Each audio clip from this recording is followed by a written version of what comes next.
অচক্ষ নামাজ পড়েই ভেবে বসবেন না যে অনেক কিছু করে ফেলছে।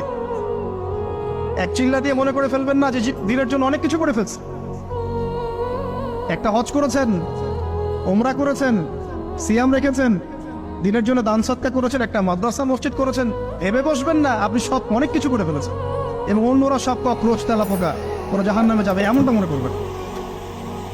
জানি না আমরা যে কার আমলের কতটুকু আল্লাহর কাছে কবুল হচ্ছে।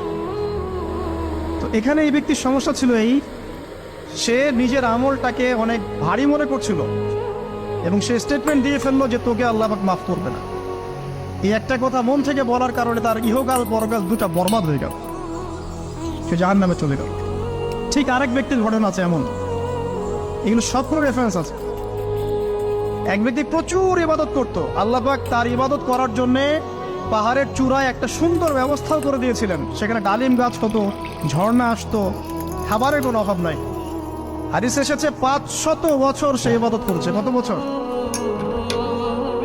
কিয়ামতের মাঠে এই ব্যক্তির অবস্থা এমন হবে, তাকে জান্নাতে প্রবেশ করানোর জন্য নিয়ে যেতে বলা হবে যাও আমার রহমতে জান্নাতে চলে যাও। আল্লাহ পাক তাকে এই কথাটা বলবেন, কিন্তু এই ব্যক্তি বলবে আমার আমলের কারণে আল্লাহ পাক বলবেন আমার রহমতে জান্নাতে চলে যাও। ব্যক্তি বলবে আমার আমলের কারণে। আল্লাহ রাব্বুল আলামিন তখন তাকে দেওয়া সমস্ত নেয়ামতগুলোকে এক পাল্লায় করবেন আর তার সমস্ত আমলকে আরেক পাল্লায় করবেন। তারপর দেখা যাবে আল্লাহর সমস্ত নেয়ামত তার একটা চোখের সমান হয় নাই। কথা কি বুঝতে পারছেন? একটা চোখের যে নেয়ামত আল্লাহ পাকের, সমস্ত আমল ও 500 বছরের ইবাদত এতটুকু হয়নি। তারপর তাকে বলা হবে ওকে জাহান্নামে নিয়ে যাও। এবার জাহান্নামে যাওয়ার সময় সে বলবে আল্লাহ তোমার রহমতে আমাকে মাফ করল।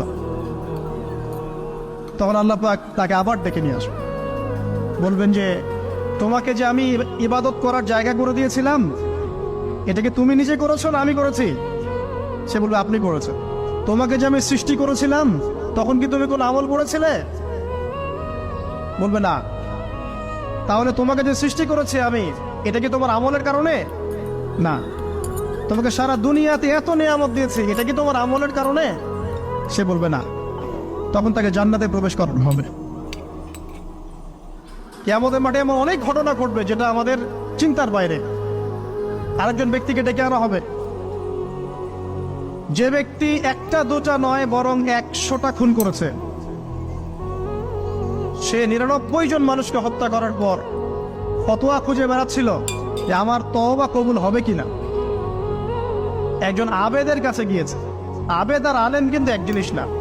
আবেদ মানে যে প্রচুর ইবাদত করে, তার জ্ঞান কম, সে শুধু